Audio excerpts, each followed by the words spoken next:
Hi, kumusta? How are you doing? I hope so. You're doing good this time. It's been a while since I was able to post a vlog in this channel. Uh, it was due to some professional engagement I have to be focused with in the past months and weeks that I have to engage into and give my attention, my full attention. So I am very thankful for you guys who is always there for me, standing by, waiting for any vlogs that is coming out. And for this vlog, it's not about to some related vlogs I have done previously or as an episode connecting to my previous vlog. But for this vlog, I am offering this to my student for this school year. Yes, exactly. So as a start of this school year, I have given my students an activity wherein I have given them a question. I carefully selected questions for me to be able, the purpose of that question, the purpose I have given them that question is for me to be able to understand them very well, to know them very well, and at the same time, to get to know them, one of the reason, and to understand where are they coming from, and so many things about the personal aspect up until to the capacity of them being a student. And since it's virtual online classes, I won't be having much of engagement to them. I can talk to them. I won't see them.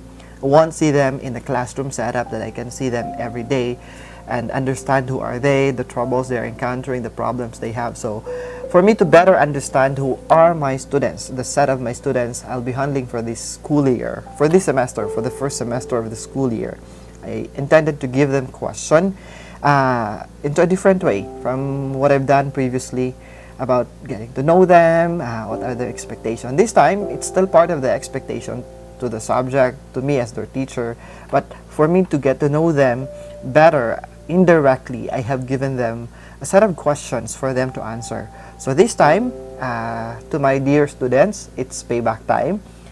I am going to do the same thing in response to your effort in creating the video, the learning, the activity 1 that you have submitted to me. And yes, each of the video, gitanaw nako. I really give time and attention to every student who have submitted their activity 1 and watch it carefully and listen to you guys for me really to understand where are you coming from, who are you, your backgrounds, your history, why are you pursuing this life of being a student, knowing that life has been uncertain, the past year has been uncertain. I don't know. So definitely the bottom line of this video that I'm recording is for me also to answer the 10 questions I have given to them, and at the same time for them, for my students who are watching this time, for you to understand where am I coming from, who is your teacher. You might not be seeing me physically, but I will be present virtually in all possible aspects. And so I think it's time to start. So let's begin.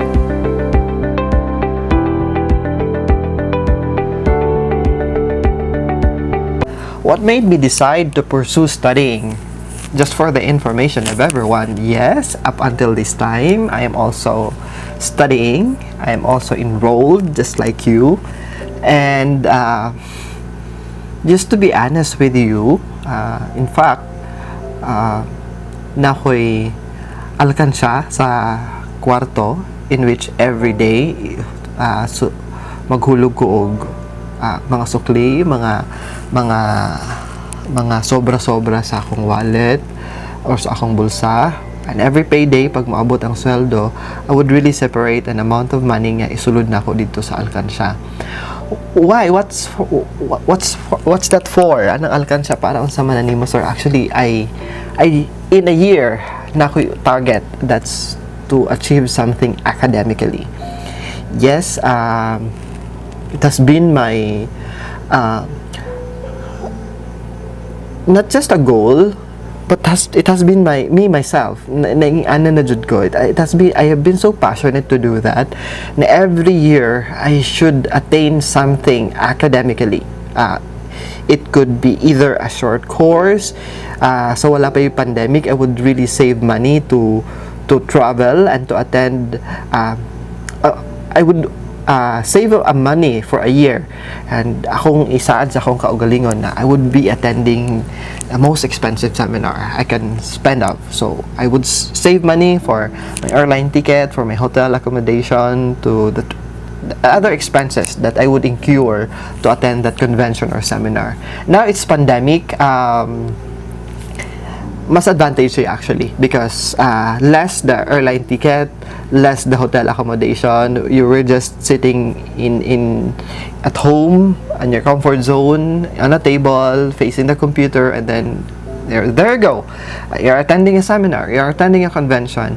But this time I said, since dili imang ko Mulakaw and I wouldn't spend a lot of money, why not to spend that money for international certification, for international accreditation. So pagsugod sa pandemic, I started that way, and kanang mga dugtong sa akong pangalan, actually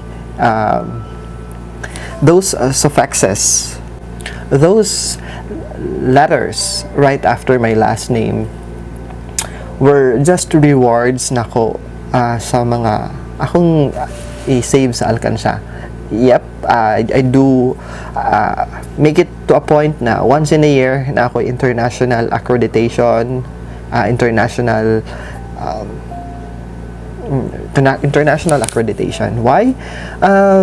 It's not that you have to dili man na nato madala sa langit, but the knowledge that you absorb and learn and embrace as you go through the process cannot be paid, and it cannot be snatched out of you as well.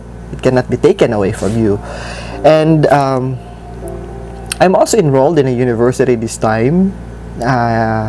I'm taking my I'm finishing. I'm on my last term with my second master's degree. So I'm also studying just like you. I am submitting works. I am complying deadlines. I'm also doing Google Meet with my teachers. I am also a student, treated as a student. I would fall in line to enroll.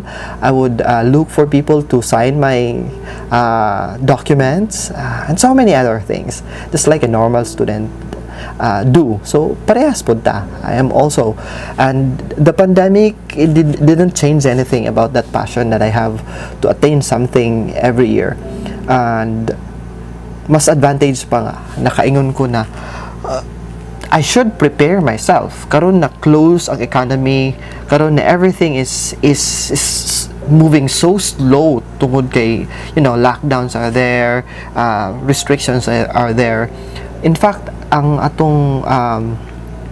pandemic brought a realization to me na mas maayo karon, mas maayo and mangandam ko karon, and I would like to you guys to reflect this, na mas maayo mangandam mo ron, kasi once pandemic is over, once pandemic is done, once we are starting to open up the economy, the years, months, weeks and days samtang hinay nga naapata sa stage atong mga panahon ng lockdown, naata sa stage of full restriction because of this crisis, gipangandaman nimo imong kaugalingon that once the economy opens back, job opportunities opens back again, competition of hiring comes. Hunahunaan ninyo, and it will be an advantage to you na you really continued learning despite of the pandemic. You really continued achieving something, that you have something to put on your resume. You have something to add on the seminars and trainings that you've done during the pandemic, to the certifications that you made, national or international certification it may be, that you can add in your resume. And once you submit that resume and apply for a job, definitely you will be having an edge over other people who'd be doing the same thing with you, applying for a job, di ba? Mo nagbintaha. And I would love the answer of other students na ningon sila na the pandemic should not be the reason for me to stop. The pandemic should not be the reason for me to wait. In fact, pandemic have made me realize na we need to focus for ourselves this time. We need to improve more of ourselves this time. The pandemic have taught me about self-care in the aspect of physical, mental, and emotional care. It's there. Gihatagan ta og oras ug panahon, and let's make use of that one bisag pandemic man. And to share with you my life story, a piece of my life story when I was still in my younger years. I was not born. My life was not served in a silver platter. What I mean to say is, sama po ninyo, dili po adunahan ang akong pamilyang gigikanan. We live each day we survive each day from the business that we have. A very young age, grade 3 I was, mahinumduman na ako na before 5 in the morning dapat nakamata na may. After school, lunchtime, 10 minutes, dugay na mukhaon me. And then, anang minuto before mag 1 o'clock, mutabang mi og bantay sa tindahan or di ka magsuroy mi og ice cream, ice drop, ice buko, popsicle, that's it. From grade 3 down to nag-high school ko. And summer for us, summer break for us is not a break.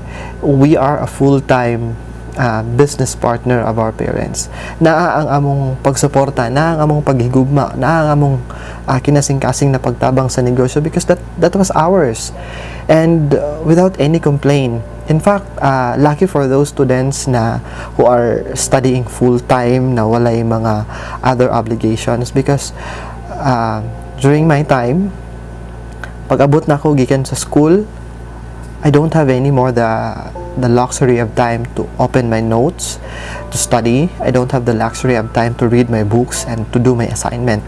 Kapag abot gikan sa eskwelahan, butang ang bag, maghugas og balot. Yeah, I would sa storage room mukuha ko og pila ka tray ng mga balot, hugasan, lutuon, samtang naghuwat na giluto ang balot, manilhig, kung dili maglungag, mag-prepare for the dinner, or suguon maghinlo sa sakyanan or manghinlo sa balay. Do multitask diretso. Kay prinsipyo sa akong papa, di ka mulihok, di ka makapil sa pagkaon. You don't have the food. You don't work, you don't have the food. So, inga na nga mong kinabuhi. Just like most of you this time. Kung galisod mo, I would really tell you na my younger years is just like a pandemic days as well.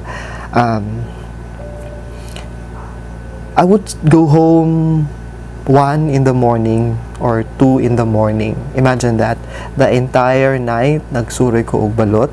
Kauban akong igsuon.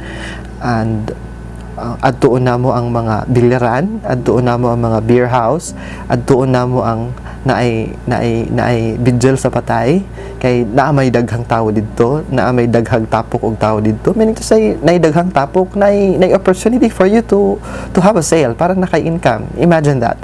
So at a very young age, I was really exposed into business na gyud ang among ang akong gikamatan. And muuli ko 1 or 2 in the morning, tapos by the next day dili ka mo bangon at 5, yabang kag sa kabalding tubig sa imong higdaan. Yes, I was able to try such. That's why I learned bangon ko diretso. And then looking back into my younger years, dili sa ing anak dili. And summer, from morning till night until early in the morning, nasa negosyo, hands-on, from suroy og gulay, hiwa og karne, namaligya man pod may karne. We have tapos may tindahan na ligya karne manok, aswat og mga sako-sako na ahos Bombay because we have that as well as business. Konduktor sa jeep kasi naapod may ingana na negosyo. I've done that. I've been there, I've done that. Kalisod, usahay bitaw, bitbito na ko ang, kung major exam na, bitbito na ko ang notebook, samtang gasuroy og balot, gasyagit og balot, abli ko og notebook, or samtang gahuwat ko sa naimo palit sa ako ang baligya, magbasa ko sa notebook. Kay ugma examination, third grading, fourth grading, you know, the grading period na to sa elementary and high school. Yeah, that has been my life up to nahimo ko, even up to college. And when I went into college, I said na para dili burden sa akong ginikanan, swerte mo karon because there are so many scholarships, and the government really make it to a point na free education. So I went to schools, visit universities. I'm a product of a public school from elementary down to high school. But can't you imagine, no? Usa ka estudyante na gabi gasuroy, nagkabuntag mo matag sayo, mo attend og klase uli sa balay. I don't have the chance na magtuon, maka-review. But I was so lucky. That's the thing that you have to remember. You have to be with a group of people na despite of the challenges, a group of people, of classmates that will bring you to the inspiration and desire na magtuon, bahalag last hour. And I would comply projects on time or before time. That has been me.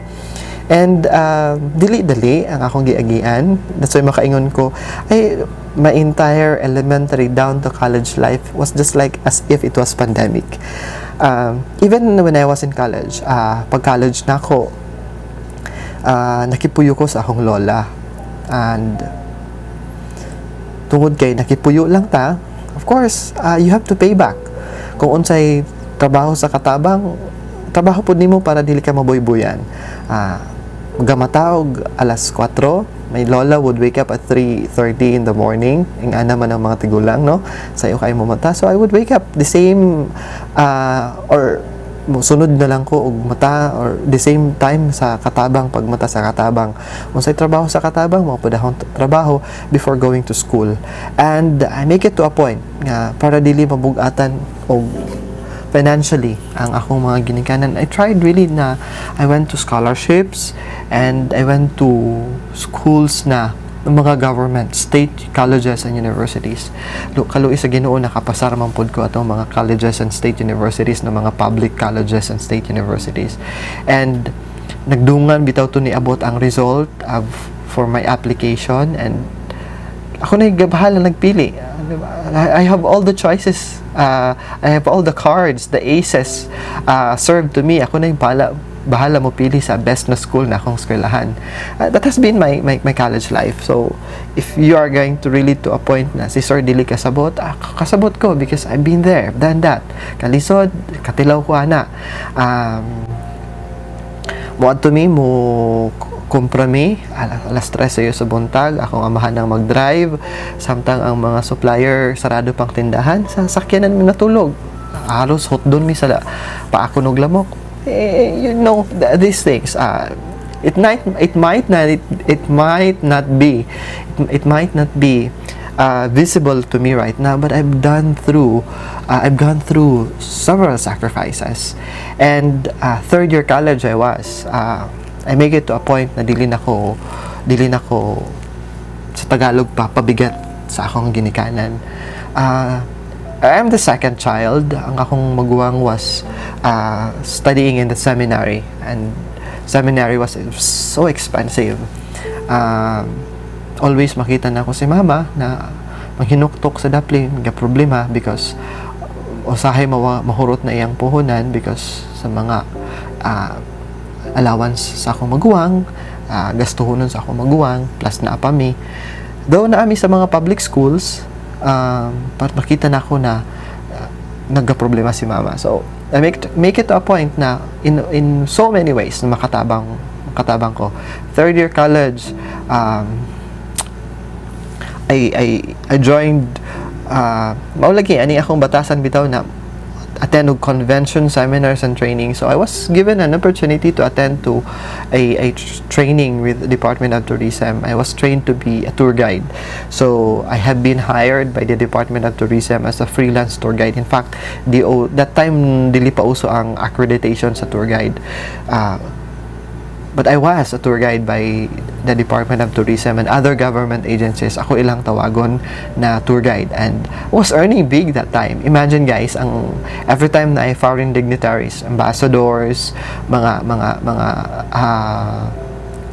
representatives of other government institutions, ako ang ipadala sa Department of Tourism to be the guide and escort of these foreign dignitaries.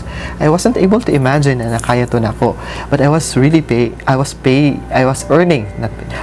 that big that I was able to sustain my tuition fee, to my allowance, and to the point na kaya nag-OJT naman ko that time. I went nag-boarding house ko doon sa asa ko nag-intern, and I was paying my own rent that time because my earnings was enough to sustain my daily needs, including ang akong rent. And up until 4th year, hangtod sa nakagraduate ko, I paid for my graduation fee, for my yearbook, and all of those na mga expenses. I paid to all of those. Ako nagbayad ato.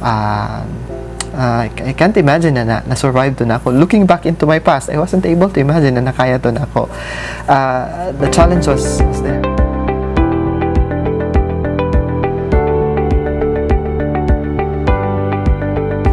Kabalo mo, because I don't want to be a vendor forever. I promised that to myself. Ganahan ko makagawas sa among balay. Kung dili ko makalingkawas, padayon ko nga magsuroy, akong gipangutanan akong kaugalingon, kutob kan-os ako. Mahimong tigsuroy og balot, mahimong tigsuroy og ice cream, mahimong bantay sa tindahan, mahimong tighiwa og karne sa tindahan, mahimong tigtimbang og mga lamas, tigaswat og sako, tigaswat og mga soft drink cases kay na delivery. Yeah, I asked to myself, kutob man kan-osa. That's why I said to myself, I don't need an inspiration because my current situation is my inspiration.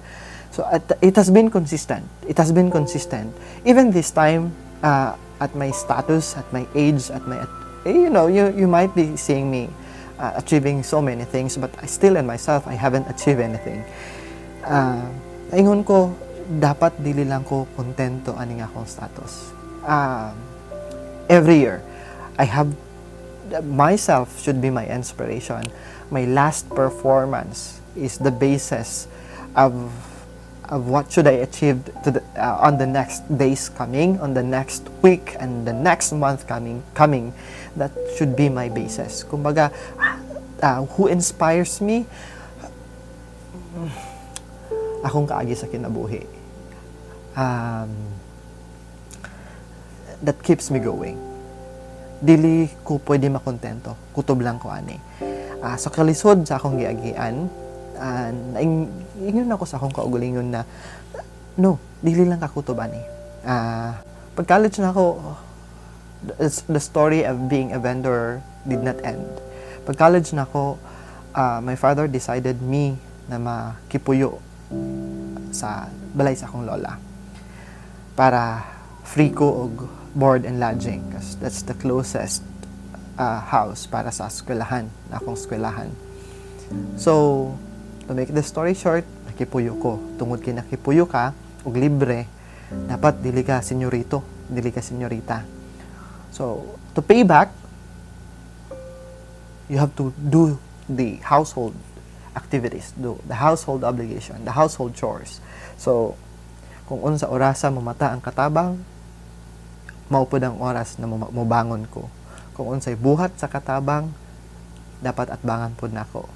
From preparing the food for the breakfast, to watering the plants, to cleaning the house, to doing the laundry, mga labhanon, general cleaning on the weekend, tangtang tanang kortina sa buok balay, labhan ang tanang kortina, kuskus dito, kuskus dere, cleaning the comfort room, cleaning every rooms, kana, tanan. I've done that because nakipuyo lang ko. Kabalo ko na I'm doing and I'm staying that for free. So, ang akong kinabuhi, balay, eskwelahan, balay, eskwelahan. Ang akong lola is very, very strict, pero buutan. Very stiff lang because of having a blood na Espanyol. Iyahang ibutang sa lamisa before ko mugawas. Dito man ko mo exit sa iyang tindahan. Dili ko mo exit dito sa main entrance. Always man nakalock ang gate sa main entrance sa front sa balay. So I would go out and exit dito sa tindahan because before I left for school, naka-uniform, mag-bless ko ana niya. That's the signal. Very Espanyol, traditional na that's the signal na I'm going out, I'm going to go to the school. So, ibutang na sa lamisa ni Lola, naman siya lamisa sa tindahan. That's only 12 pesos ang nakabutang. Walay pakapin, walay bisag pang ice water, wala. That's 6 pesos. 12 pesos. 6 pesos padung sa eskwelahan, 6 pesos pa uli. And I do understand the message. Wala man ni Lola gi-utter verbatimly. Wala man niya gisulti na ako. Pero na first few week, nasabdan na ako ayang mensahe. For that act, I understood na naakadire sa akong puder para muskwela. So, ang imuhang giari is pag-eskwela, eskwelahan balayra. That's why ang iyang hatag na pliti na ako was just 12 pesos. 6 pesos going to the school, 6 pesos going home. I would go home sa oras na iuli and then muskwela ko, making sure na tanan, na trabaho na, walay hugasanan ang lababo, na hinluan ng CR, you know, these things. Wala na mo gisalig sa katabang na naami. So, my life experience teaches me to pursue and achieve more. And I said to myself, dili pwedeng kutub lang ta diri. Dili pwedeng kontento na ta diri. We have to continue achieving something, and I hope so. If the question about who inspire you studying and still doing studies, pursue academic activities every year and every set of course na akong i-take, I am inspired with myself. Still, I do believe na here's my principle in life. Mao ni akong prinsipyo sa kinabuhi, and I hope so you guys would learn from this one. Kahuman na akong college, akong gibutang sa akong hunahuna og kasing-kasing. Dili nako obligasyon sa akong ginikanan. Dili nako obligasyon sa akong lolo. Dili nako obligasyon sa akong mama ug papa. Ako anang obligasyon akong kaugalingon. Human nako nila gipaskwela. Human na silag obligasyon nako. So therefore, kung unsa man ilang gitabang nako, I have to cultivate more and achieve more. Na dili lang ko kutob diri. Dili lang ko human na kag-college. That's it. Trabaho. No. Achieve more. Education is not the key for your success. Mind this. Dili siya ang key, dili siya ang susi para maablihan nimo ang padlak na makalingkawas ka sa kapobrehyan. No, dili siya. Education is your ticket to open up all opportunities and possibilities. Most importantly, education will break ignorance. Your ignorance will, once it's broken, you know, and you started to fly like an eagle, hinay-hinay ni mo nakita the real world because of the education that you have attained. And that's the time a fire inside you would burn bigger, and that desire for you to achieve more will start to build up in yourself. That's why akong ingon ninyo, dili lang kay nakagraduate na mo. I am not discouraging people who are doing blowout. Maybe because wala ako naanad about mga blowout. Even birthday, we don't celebrate, walay hikay mi og birthday. And nasabtan po na ako, anong dili mi maghikay og birthday. Point is, anong ibungga man nimo imong birthday, di na di ka mo birthday sunod, last birthday na nimo. Diba? The same thing with education. After finishing my education, wala ko yung blowout from elementary, I received medals though. Bisag wala ko'y tuon-tuon. High school, I received medals. College, I received medals. Pero never, I don't remember na nag-blow out me. And maybe that's the reason nga, nakaingon ko na wala siguro yung blowout because this is not the end. It's still a long process na kinahanglan mag-scroll up ako. It's still a long process. Siguro ko, I would do a blowout on the retirement and be nakalas na ako na eskwelahan before I go on my retirement. I'm looking into myself to retire at 55. You know, when I say retire, it's about enjoying the fruit of my labor. 55. That's my ultimatum. Diba? So, it is myself. Ang akong kaagi. In fact, I promised to myself, sa kalisod na mong giagian, I said to myself na dili ko gusto na problemahon pa sa akong ginikanan ng ako ang tuition fee. Nag-take og tanang scholarship na kung pwede matikan. Escape ko. Magkating classes ko sa 4th year high school ko, dili kabalong ako mama ug papa. I keep on saving my money na ilang ihatag na ako na allowance para na ako'y pamiliti sa bus, padung sa city. Pag abot sa city, I would visit mga big universities, public universities, government-owned universities. Name all those government universities, mga state universities. Take og entrance exam.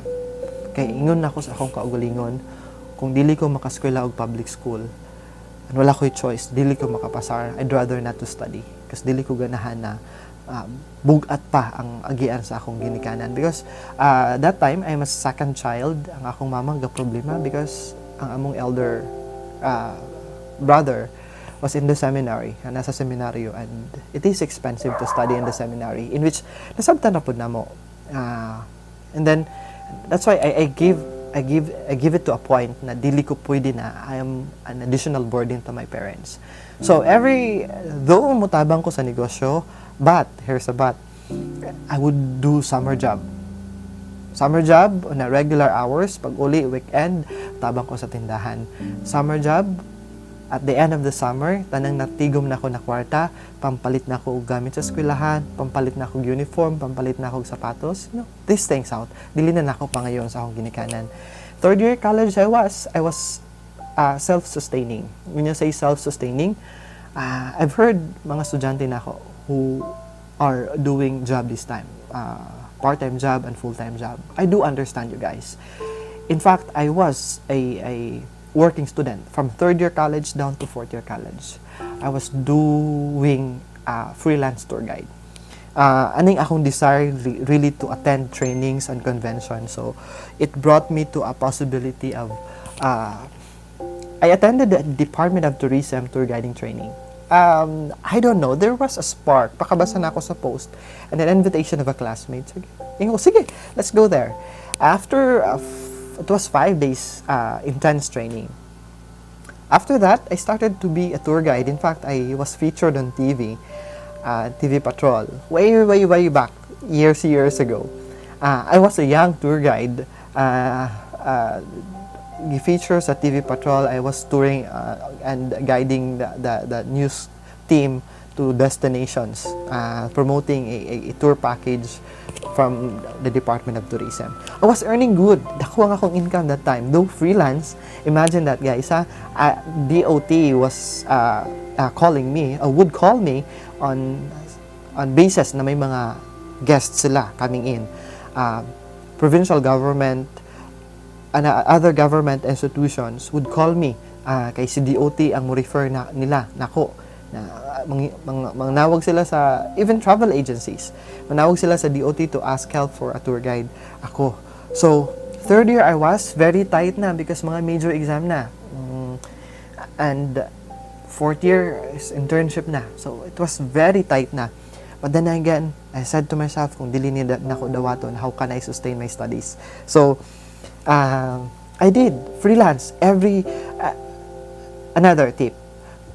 Once the face-to-face classes is back, or even now the virtual classes is here, have a group of students, have a group of classmates na who are that having an interest really to academe and who would understand you.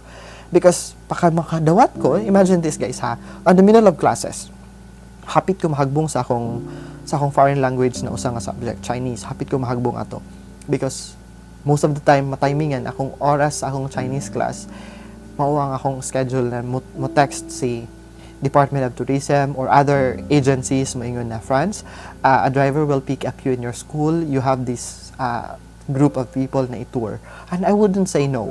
I would always say yes because that was the blood that sustains my education. So, ang ako mga classmates was very butan and I'm very thankful to them kasi sila ang mubitbit sa akong bag. Of course, dili man ko pwede mag-excuse in the middle of a class. Nga bit-bit na ako akong bag. So, I would excuse to go to the comfort room. Pero dili na ako mabalik. It is bad. If you're going to think of being a diligent student, sayop jud siya. But on the other side, kung hunong pud ko, how can I sustain my studies? So, that time, I have my classmates was very, very good. Butan sila, they would understand my situation. So, akong buhaton, magawas mo excuse ato sa comfort room kun kintahay, bilin ang bag, bilin ang akong notebook na sa babaw sa akong desk. And then, ang akong mga classmate na lang ang magbitbit pa dong uli. And ako na like kuhaon ko asa kinsa na classmate ang nagbitbit adto na ako sa ilang balay or adto na ako sa ilang boarding house. That has been my life. It sustained for 2 years na ako na gabayad sa akong tuition fee, ako na gabayad sa graduation fee, I paid for my graduation picture, I paid for all the graduation expenses that I have. Mahal ba yan taon? So, it sustained. And there was a funny story about it. Kay, most na ako na mga i-tour are mga ambassadors. Garaon gamay, di ba? Ambassadors. I was so surprised. Even the President of the Philippines, Gloria Arroyo, and the cabinet secretaries, I get to have a chance na ako'y tour guide nila. So, to make the story short, nag-tour ko og Ambassador of Indonesia and Malaysia. Duha to sila. And a Consulate General. Duha sila, plus one Consulate General and the security people nila. So, I sent them back to the hotel. Surprisingly, naasa lobby sa hotel ang akong usa ka teacher na kung asa ko nagkating classes. Sigay ang mata o niingon siya, Mr. Gian, see me tomorrow in the office sa faculty room. So, wa ko katulog overnight, gahunahon ako unsaon ako how I can prepare myself unsaon to nako. But then again, di pa sabot ra na ako akong teacher. Ingon ko, ma'am, if what I did was wrong and I'm very sorry, let me explain, allow me to explain this. So I aired out my side. The good thing about, and this I learned also, though I am impatient sometimes and I'm very strict sometimes, because that's my grooming with my professors. Pero, I know how to listen because dito po na ko na nakatunan sa akong mga professor. Ingon siya, so convince me, Franz, nga nung dili ti kay hagbog. And, na-convince na ako siya. To make the story short, pasaylo ko niya, life goes on. And I was very happy every time na magkita me. Surprisingly, fourth year college I was. Though I was having my internship, mo side bit lang yapon kong tour. And there was a visiting professor coming from California who joined the group of the cabinet secretaries ni Arroyo. And they were there inside because a good friend sa usa ka cabinet secretary was the visiting professor. That visiting professor was in our university to evaluate and accredit our school.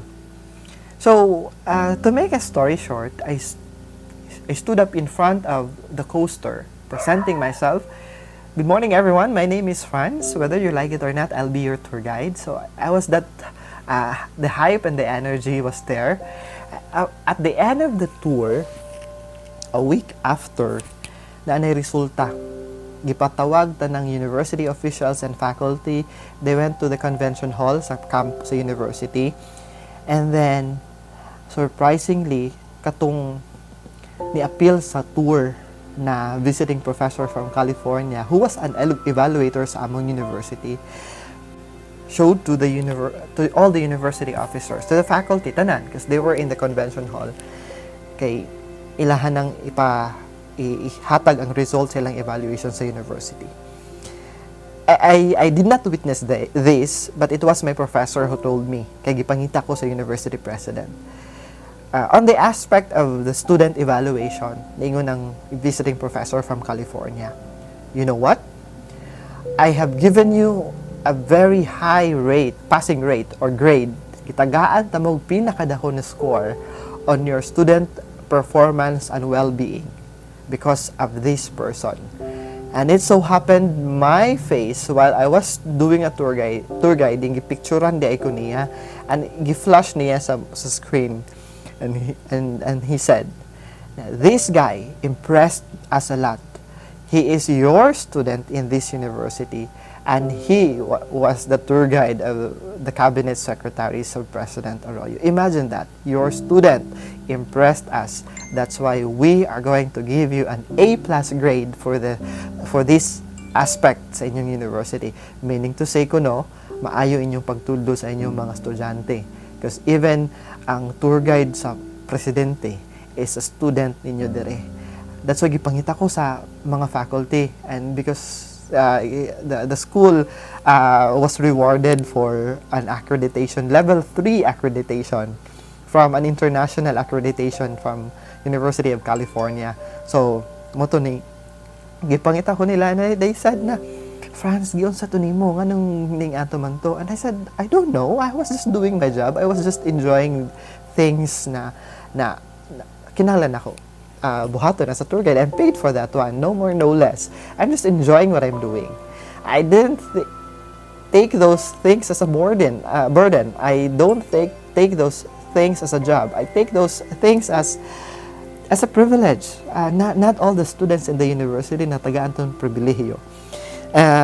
And they even, those atong university professor from California who was doing an accreditation sa school namo, write a letter to the university president endorsing me for an award, for an outstanding award on the graduation.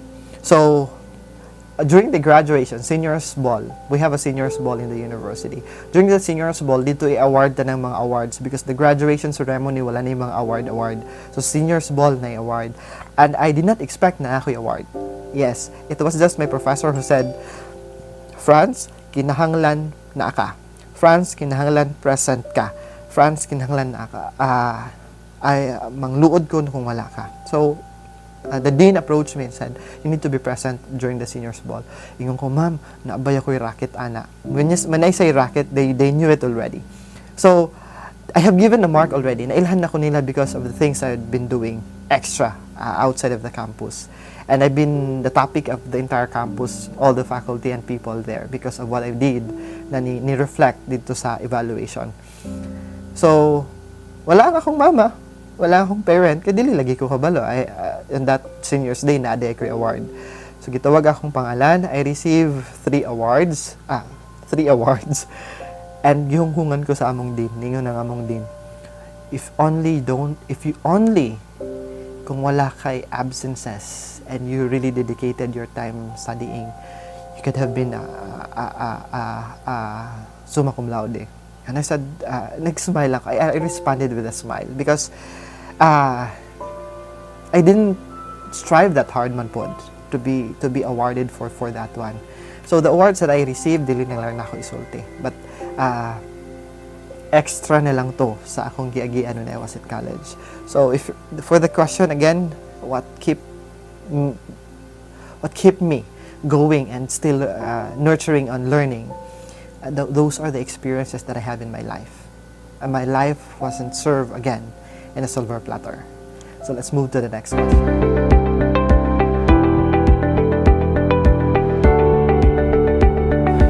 There are aspects of fear that I have on the simple daily aspect. Nagikahadlukan ako.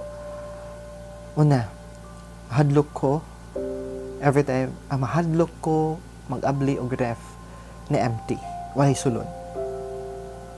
Because once ang refrigerator, tubig na lang ang sulod, meaning to say that your pocket is on crisis, kawalay sulod ang ref. That's one thing I'm afraid of. Mahadlok ko, matanaw sa gauge, sa gasoline gauge sa sakyanan na hapit na empty. Because, meaning to say, you have to spend another money. Kinalang ka magpagas.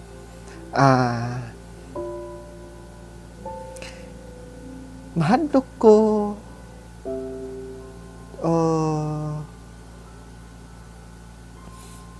I'm afraid to be alone. I'm afraid to die alone. I'm afraid of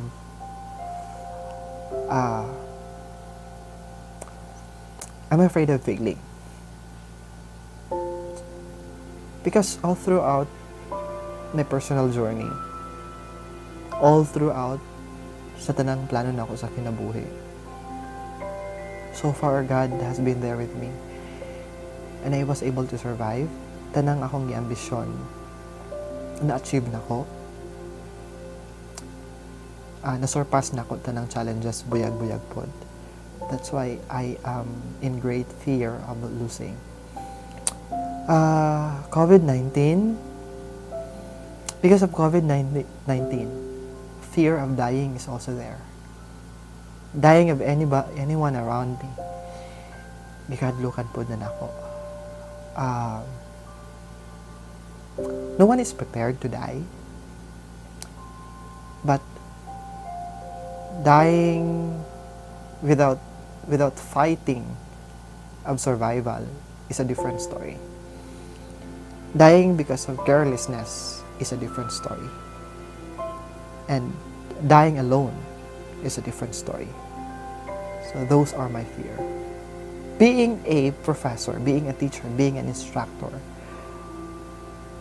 whenever I'm computing grades, always, my greatest fear is to see students failing into my subject. Because a student failure is a teacher's failure. That's my own perception. That's my own perception again.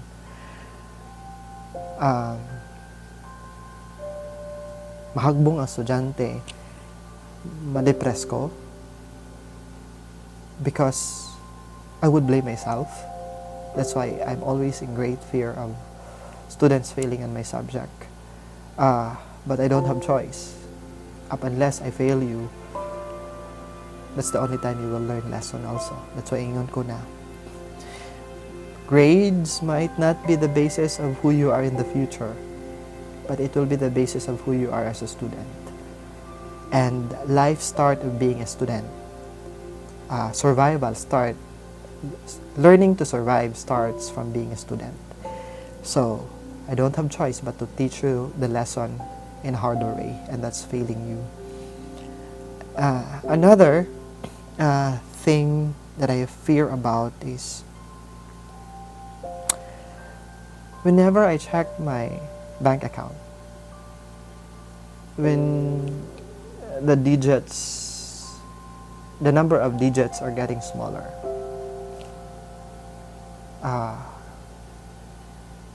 magmaoy ko.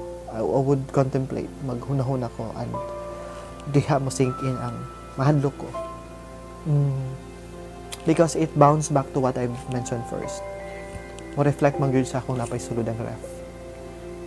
Mo-reflect man gyud siya kung napay sulod ang storage sa cabinet, sa food sa cabinet. Mo-reflect siya sa supply sa balay. So, that's why I'm always in great fear of that one. And emergencies. Once your ATM or your bank account nagkaubos ang kwarta, you are in great fear because what if simba ko na emergencies? Those are the things I'm in great fear.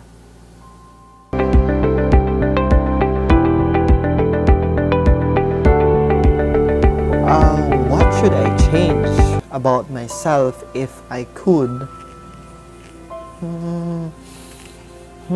I can say that I have to change my temper. So far, I was able to adjust with my temperament.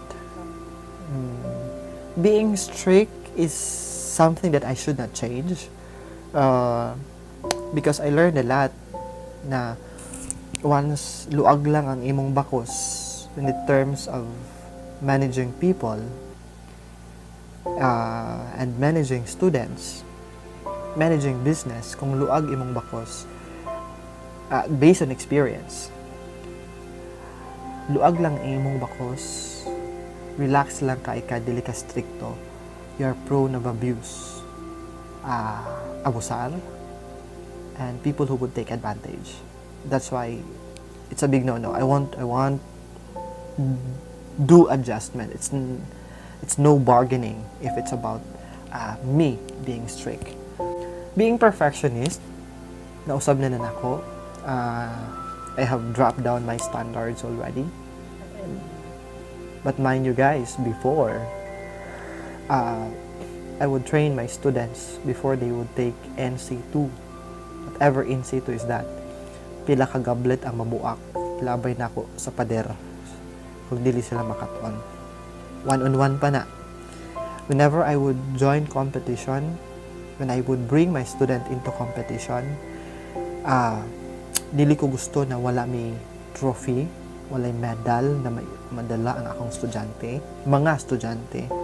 So I would prepare them hands-on jud ko ana and set a high standard so that during the competition, confident ko na kaya sa akong estudyante. So, but this time during the pandemic, medyo niubos naman ko sa akong standard. Not being a morning person maybe. Ana ang akong usubon siguro because I'm not a morning person. Tungod siguro sa bata pa ko, hangtod nag-college, sayo sa buntag man ko yung mamata, alas 6, pinaka-late na nanako. 5:30, pinaka-late na nanako. 4 o'clock, mata na ko ana. Kung na-studyhan, 3 o'clock, 2:30, mata na ko ana to read. I would study not a night before, but I would study early in the morning. Siguro mo na akong usbon. Not to be a morning person. Not to be a late afternoon person. I should be a morning person. I should adjust to be a morning person. Dapat makaton ko mumatakos na mawi ang akong lawas during those times na ningkamot pa ko really to prove something na every day. So, napa ko sa stage of proving something. So, early in the morning, gikan sa grade 1 ko, hangtod sa nag-college, I've been that. That's why, sa nagtrabaho na ako, I was earning myself. Was doing my own business already. Namawi ko. And to the extent na mamata ko tag alas 10 na. So, maybe I have to go back to who I was before. Yeah, mawang akong usbon.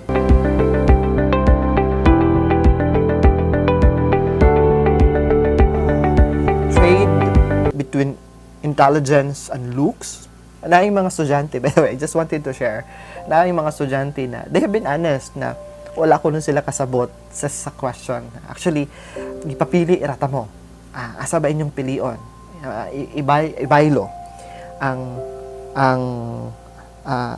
ka-bright versus sa kagwapo o kagwapa, or kagwapo o kagwapa, ibaylo ninyo sa ka-bright. I appreciate people who were answering very nicely. May sense ang ilang mga tubag. Napay uban na I am aware that they pick answers from Google. They pick answer from other people's idea. But nevertheless, at least trying to answer that question is already good enough. Now, since it's me on the hot seat this time, looks over. Here's the thing, and here's what I believe. Ang Ginoo, walay gihimo na maot. So kung mutuok ka na maot ka, meaning to say, dili Ginoo ang nigama nimo. Diba? So, I believe hitsura ang tatanan. Only that dili pauso ang atong looks, diba? Pauso-uso man ang beauty na na trend po ng beauty, to be honest with you. If you remember, ni uso ang mga beauty sa Mexican people, di ba? Ni uso si Talea sa Rosalinda, di ba? You remember that? Ni uso to ang ato na beauty hangtod sa nisulod ang just recently lang ang beauty na atong gi-appreciate now, or the Korean beauty. So pauso-uso raman na, and I would boil down to the point na I would also agree to some people who said na, sir, importante po ba ang beauty? Because kasagaran na ma-hire if they are applying for a job ang hitsuraan kay dili man ka mailhan na bright diretso, dili pa ka makasulti, i-judge na ka sa imong physical appearance, di ba? So I would go for beauty kaysa sa intelligence. But on the other side pod, when you talk about beauty, since beauty is a standard by different person, it's a perception of different people depending on who sees about, on who interprets about beauty. Kay kung sa tanaw na ako, gwapo o gwapa ka, sa akong pananaw, pero sa akong tapad, pwede dili ka gwapo or dili ka gwapa. So it comes to who's evaluating kinsa gwapo o gwapa. But going back to what I mentioned, sa pilosopo pod na pagtubag, walay gihimo kung kita tanan gikan sa Ginoo, kung kita gi-pattern sa Ginoo, so therefore we're good looking, di ba? Kung kita gigama gikan sa Ginoo, dapat good looking ta. Pero kung dili ka motuo na gwapo o gwapa ka, meaning to say you have to question yourself, dili ka gikan sa Ginoo, di ba? And on the contrary po dana, beauty can be enhanced. Science is there already, di ba? Naana ang science. Pwede na ka mo taas imong ilong. Pwede na mo pouty ang imong lips. Pwede na mo red imong lips. Pwede na ka mo puti anytime. Di ba? Science is already there.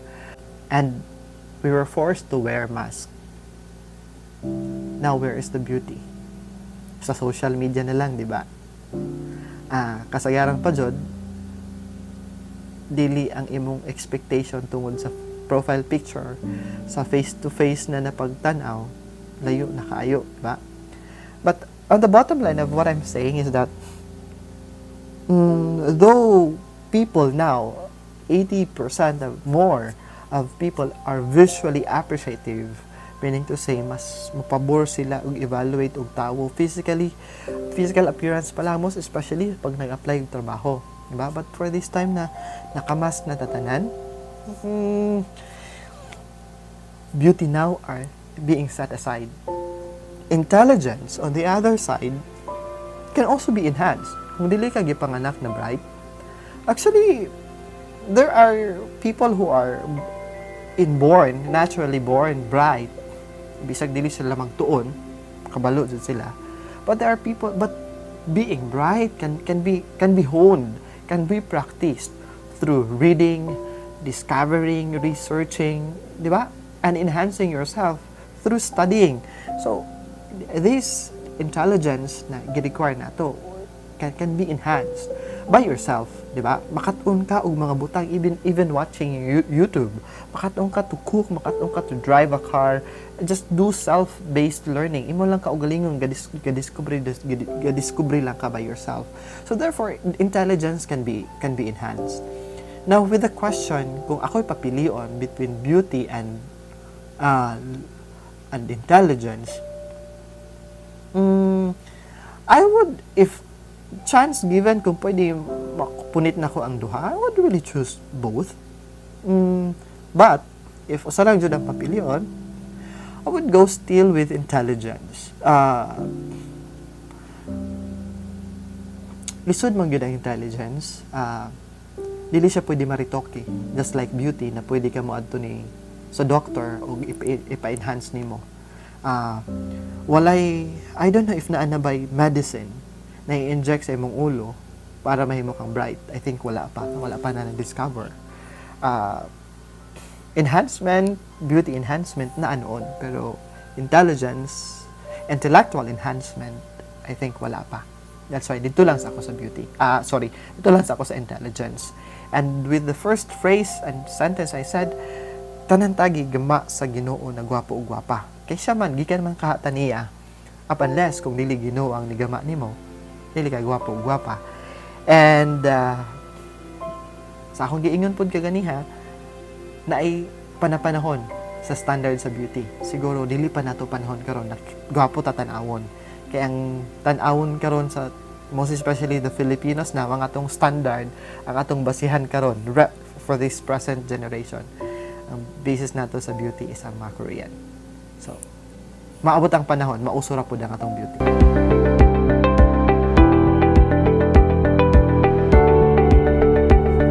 To the question about accomplishments,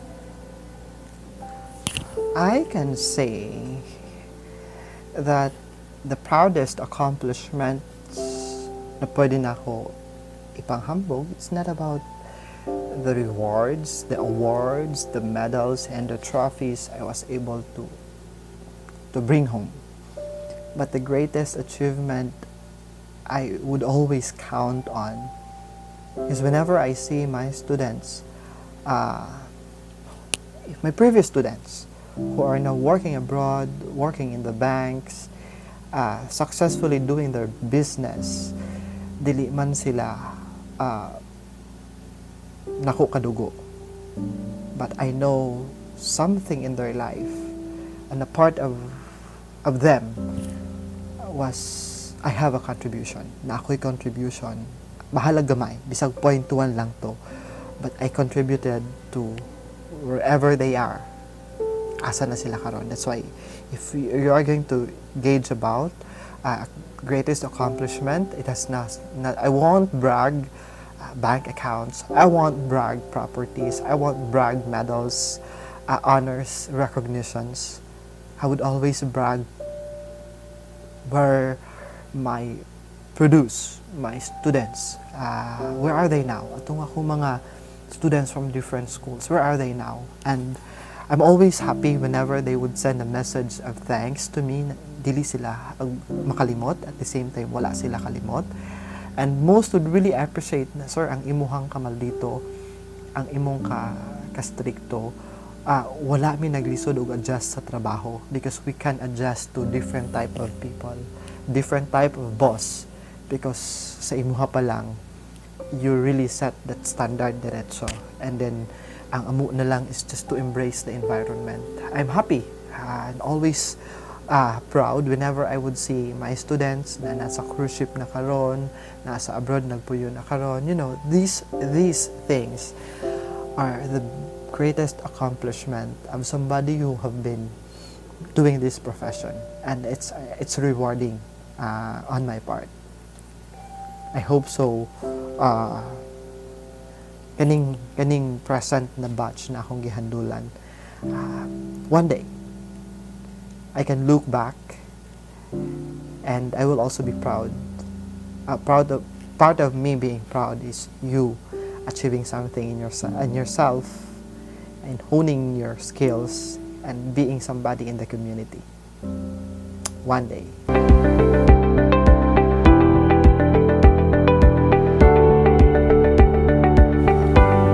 Daghan, actually. Almost every year, mag-usab ang akong dream when I was young. What I wanted to be when I was young. Mag-usab siya halos every year. Up until such time that I settled for, I wanted to have a business empire. My dream is to have a business empire so that I can give job opportunities. It came along with me when I was in college already. Ingon ko na, being employed will not give me the opportunity to achieve and to attain that dream when I was young. Na, I wanted to have a business empire para makahatag kong trabaho sa ibang tao. Because once I can give a job opportunity to somebody else, bisag usa lang ka buok, I would start with one person. That one person will be able to feed his family, her family, and that one person can achieve the dreams of her or his children. So, that has been my greatest dream when I was young. Sa kadaghan ako mga dream and ambitions in life, mauto siya ang biggest na I wanted to achieve when I was small. bata, negosyante ko. I own these businesses. I have lots of workers, and these workers and these employees are enjoying working with me and this empire and my business empire, and they are able to feed their family. Ano lang, that's my ever dream when I was the young version of me, the small version of me.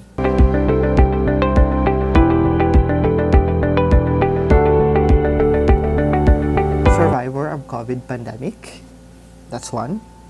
And I wish and pray for that every night. Not only me, but the people around me, my loved ones, my students, my colleagues, mga kailan ako tanan. Kauban ako na mo survive 5 years from now sa COVID. And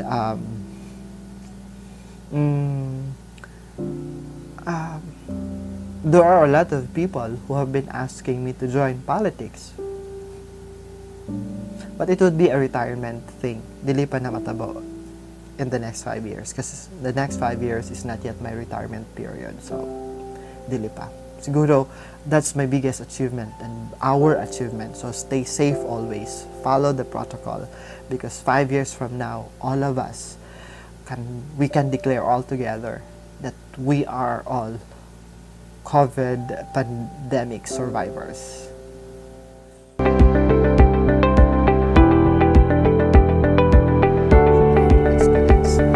I would like to expect, and I hope so you would listen carefully to this one, na this is the last question na akong tubagon, because the last question is what is your expectation to your teacher, and that's me. Nevertheless, siguro you would understand already who am I for the first few questions. So this will be the last question na akong i-answer. What would be my expectation, not to my subjects, but to my students?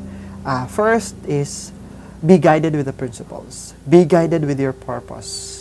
Unsay rason nga nung ni-enroll ka. Unsay rason nga nung nagpadayon kag eskwela. Stay focused on that one para dili ka mawagtang og paglaom.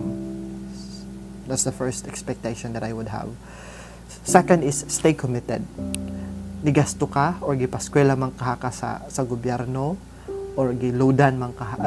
Bisag gipaskwela ka sa gobyerno, ang pagload nimo everyday, gigastuhan ka sa imong ginikanan. So stay committed to that one so that you won't waste money, effort, time, and people who are believing on you na mahuman nimo. Third, still connected to being committed is just obey what is being asked from you.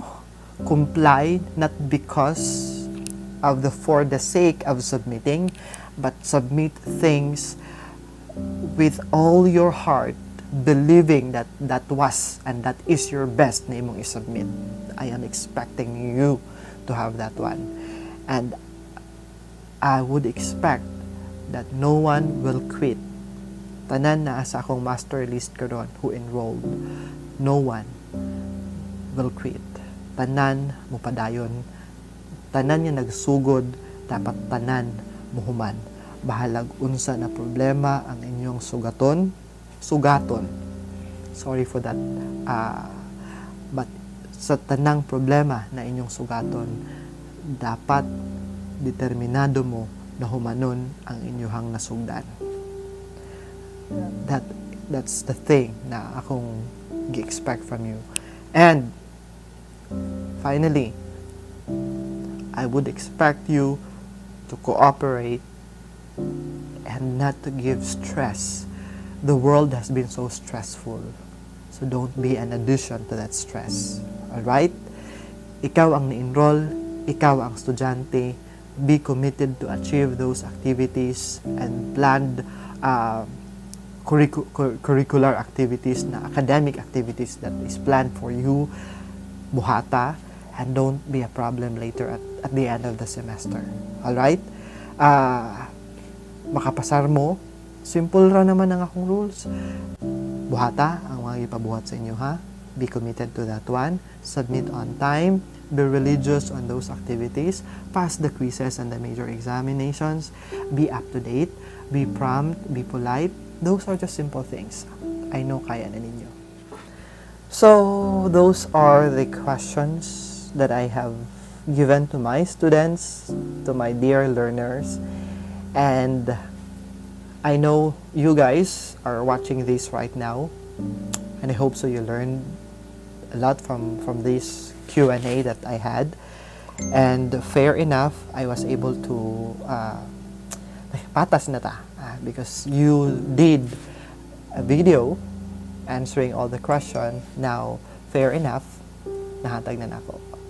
So, again, I salute you guys for your commitment, for your determination, and make sure that you are in a good health condition. Always, always, always pray, stay healthy, and we will be seeing each other soon, face to face. But for now, enjoy learning virtually. See you.